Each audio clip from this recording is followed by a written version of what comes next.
टूट पड़ा आजम परिवार पर दुखों का पहाड़, क्या योगी दिलाएंगे आजम खान को इंसाफ। सामने आई तंजीन फातिमा ने दिया ऐसा दर्द भरा बयान, अखिलेश भी हो गए परेशान। जिस बात का सता रहा था अखिलेश के समर्थकों को डर, वो हो गया सच साबित। आजम खान का साथ नहीं दे रही सपा, अखिलेश ने झाड़ दिया 3 रास्ते बताकर पल्ला।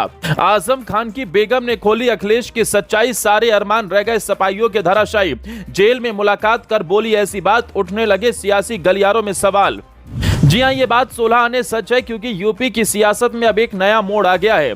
एक और जहां समाजवादी पार्टी के सबसे ताकतवर मुस्लिम चेहरों में से एक आजम खान, जो आज जेल में हैं और जिनके नाम पर सपा ने दशकों तक मुस्लिम वोट बैंक की खेती की, अब उन्हीं के परिवार ने पार्टी पर भरोसा उठ जाने की बात कह दी है।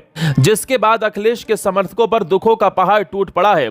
परिवार ने तो उम्मीद जताई है कि योगी सरकार या ईश्वर ही उन्हें इंसाफ दिला सकता है, जिसने अखिलेश की भी टेंशन बढ़ा दी है, क्योंकि आने वाले कुछ समय बाद पंचायत चुनाव और उसके बाद 2027 का विधानसभा चुनाव है। लेकिन उससे पहले अगर आजम का परिवार सपा से दूर हुआ तो अखिलेश की मुश्किलें बढ़ना तय मानी जा रही हैं, जिसके पीछे की एक खास वजह भी है जो आगे आपको बताते हैं। लेकिन उससे पहले आपको बता दें, आजम खान के परिवार का अब सपा से मोहभंग हो गया है, जिसकी झलक आजम की पत्नी तंजीन फातिमा के बोल हैं, जो उन्होंने आजम से मुलाकात के बाद कहे।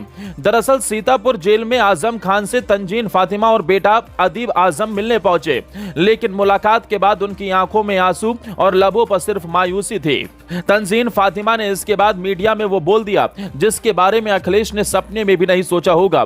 तंजीन फातिमा ने साफ कहा, सपा से कोई उम्मीद नहीं है, अखिलेश यादव की ओर से कोई प्रयास नहीं हो रहा, अब बस अल्लाह से उम्मीद है। यानी जिन आजम खान को रामपुर का शेर कहा जाता था, आज वो जेल की कोठरी में सिसक रहे हैं और उनकी पत्नी कह रही है कि अब कोई नहीं, सिर्फ ऊपर वाला ही मदद कर सकता है। सवाल ये नहीं कि आजम जेल में क्यों हैं, सवाल ये है कि अखिलेश यादव खामोश क्यों हैं।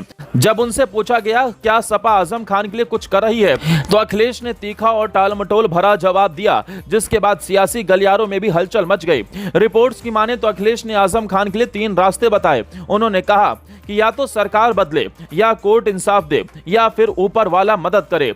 अखिलेश के इस बयान पर कई लोग नाराज भी बताए जा रहे हैं। उनका मानना है कि क्या यही होता है किसी पुराने सिपाही का हक? क्या आजम खान को इसलिए भुला दिया गया क्योंकि अब वो सत्ता के लिए उपयोगी नहीं रहे?